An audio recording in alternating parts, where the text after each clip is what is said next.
The 1960s muscle car story always gets told through the same handful of names: Gito, Camaro, Hemi, but these 10 earned their place too, and time quietly forgot every single one of them.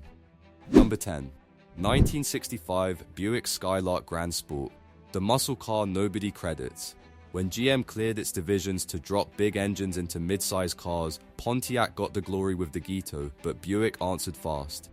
In the spring of 1965, it stuffed its 401 cubic inch nailhead V8 into the mid-size Skylark and called the result the Grand Sport.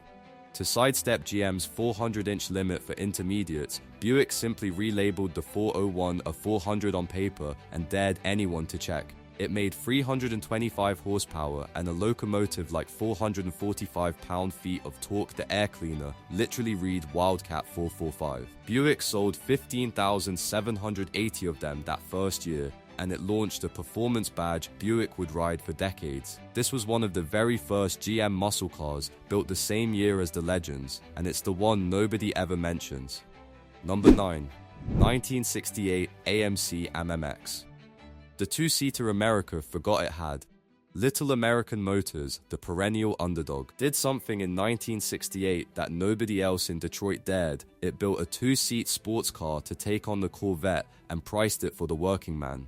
The AMX rode a shortened Javelin platform with the back seat deleted, giving it genuine sports car proportions. The top engine was AMC's 390 cubic inch V8, good for 315 horsepower and 425 pound-feet, enough to run mid-14 second quarters. To prove the point, AMC sent land speed legend Craig Breedlove out to set over 100 speed records in one and put a numbered dash plaque in every single car to make buyers feel like they own something special. For a fraction of a Corvette's price, you got a genuine American two-seater with real muscle. America had exactly two two-seat performance cars in 1968. Everybody remembers the Corvette. Almost nobody remembers this one. Number 8. 1968 Oldsmobile 442 W30. The Doctor's hot rod. Oldsmobile built its reputation on smooth, sensible cars, which is exactly why the 442 gets overlooked. But the W30 was no boulevard cruiser. It paired the 400 cubic inch V8 with a genuine cold air induction system, routing flexible red hoses to scoops tucked under the front bumper to feed the engine denser air. Officially, it made 360 horsepower, a figure period testers universally regarded as underrated, and it ran the quarter mile in the low to mid-14s. The trick was the forced air setup and a lumpy cam that woke the 400 up hard at high RPM. Oldsmobile built just 1,911 W30s for 1968, buried inside a total 452 run that set a division record. Olds even leaned into it with ads starring a mad scientist named Dr. Olds. While the Gito soaked up the spotlight, this quiet Oldsmobile was out humbling the very cars that got all the magazine covers. Number 7. 1969 Plymouth GTX. The gentleman overshadowed by the clown. Plymouth built two muscle cars off the same B-body, and the wrong one became famous. The GTX was the upscale one, the self-styled gentleman supercar, with standard bucket seats, premium trim, and the 440 Super Commando V8 making 375 horsepower, with the mighty 426 Hemi on the options list. It was fast, refined, and genuinely special, a big block bruiser you could take to dinner. The problem was its own stablemate. The stripped-down, cartoon-badged Roadrunner did nearly the same job for hundreds of dollars less, and buyers flocked to the cheaper bird.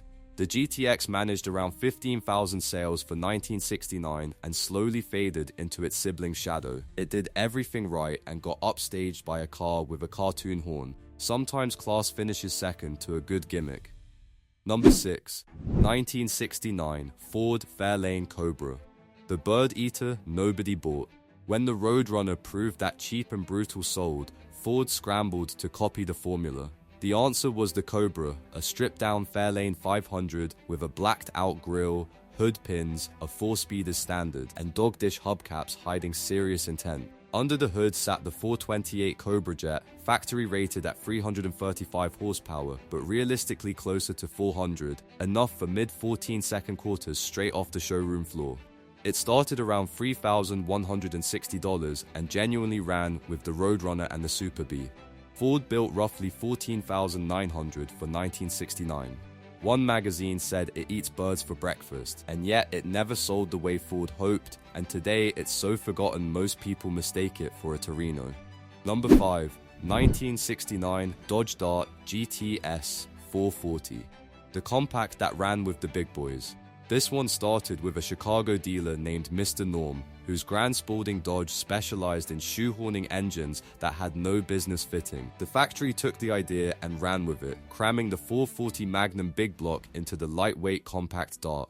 The result was borderline absurd: 375 horsepower and 480 pound-feet in a car so tight for space it couldn't even be fitted with a 4-speed. There was no room for the clutch linkage, so all 640 built were automatics. It couldn't get power steering or power brakes either. Every ounce was aimed straight down the strip. What it could do was run a 12.7 second quarter mile on the right tires quicker than a Hemi Cuda. A plain economy compact that ran 12 second quarters in 1969. The ultimate sleeper, and one almost nobody talks about today. Number 4. 1969 AMC SC/Rambler. The patriotic pocket rocket. American Motors returns, because when it came to stuffing big engines into little cars, nobody committed harder. Teaming up with Hearst, AMC took the humble compact Rambler and dropped in the Amex's 390 V8 315 horsepower in a 3,000-pound economy car, then painted it in the loudest red, white and blue scheme Detroit ever approved, with a giant mailbox hood scoop pointing the way. It cost under $3,000, ran the quarter in the low 14s, and embarrassed cars that cost far more. AMC planned to build just 500. Demand was so strong, they built 1,512. A star-spangled economy car that could blow the doors off a Gito, and history filed it under novelty. It was anything but. Number 3. 1969 Mercury Cougar Eliminator. Muscle in a smoking jacket, Mercury spent the decade as the nicer Ford, which is why its genuine muscle car gets forgotten. The Cougar Eliminator was Mercury's shot straight at the Mustang Mach-1 and Camaro SS bold paint, blackout trim, spoilers, and a serious engine menu topped by the Boss 302 and the 428 Cobra Jet. With the Cobra Jet, it ran the quarter in the high 13s while wrapping the driver in Mercury's plusher interior. The alternative Boss 302 turned it into a corner carver built for the Trans Am road courses.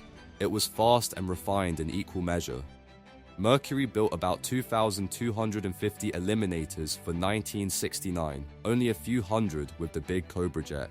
It had the looks, the power, and the polish. It just had the wrong badge to ever escape the Mustang's enormous shadow. Number 2. 1969 Chevrolet Nova SS 396. The junior car with the senior engine. Chevrolet's compact Nova looked like something your aunt drove to church, which is precisely what made the SS 396 so lethal. The 1968 redesign shared its architecture with the Camaro, meaning the big block finally fit. Order the L78, and you got a solid lifter, 396 rated at 375 horsepower, a figure Hot Rod later dyno proved was underrated by a full 50. In a car weighing just 400 pounds with near even weight distribution, that made for a genuine giant killer. Car and driver called it an instantly recognized and feared street cleaner. Chevrolet built 4,951 with the L78 in 1969. The junior Chevy with the senior engine, a plain rapper sedan that quietly ate flashier, pricier muscle cars for breakfast. Number 1. 1969 Buick GS 400 Stage 1. The best sleeper Detroit ever forgot.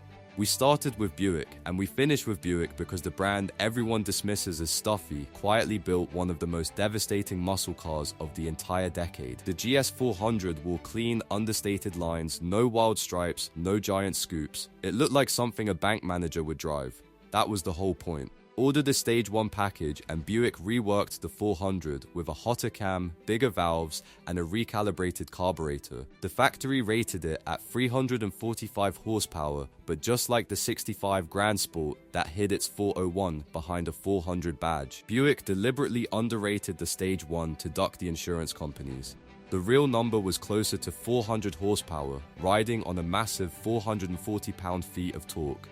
It ran the quarter in the low 14s, dipping into the 13s, and humbled Hemis and Ram air cars whose owners never saw it coming. Buick built only around 1,500 of them, and it remains one of the great performance bargains today. The most conservative brand in the business bookended the muscle car decade with two sleepers nobody remembers, and the second one could outrun almost anything on this list. Time forgot the Buicks, the stopwatch never did. Thanks for watching, don't forget to like and subscribe.